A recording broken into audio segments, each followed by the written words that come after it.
pensiero del giorno, giovedì 25 luglio. Non siamo mai soli.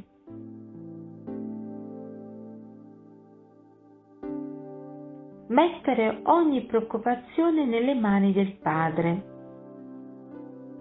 Sapete che la nostra spiritualità si basa su un punto da cui nasce tutto.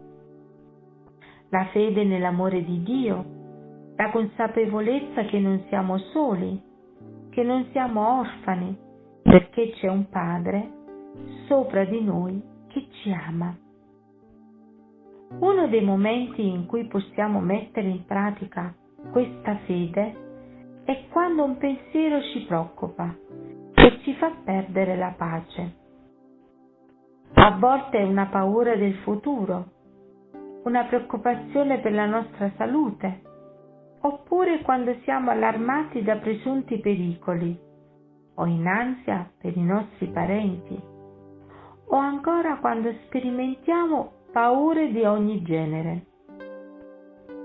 Ebbene, in questi momenti, proprio in questi momenti di incertezza, Dio vuole che crediamo nel suo amore e ci chiede un atto di fiducia.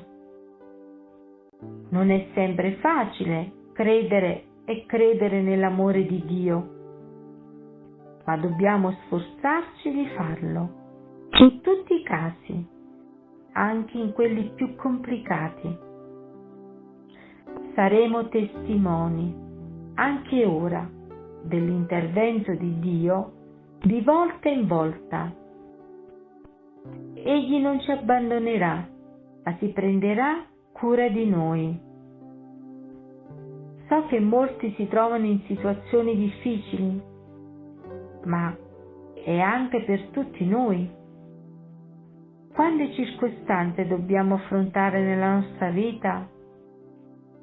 Quanto abbiamo bisogno di qualcuno che pensi a loro? Mettiamo ogni preoccupazione nelle mani del Padre. Saremo liberi di amare. Correremo meglio sulla strada dell'amore, che come sappiamo porta alla santità. Testo di Chiara Lubick.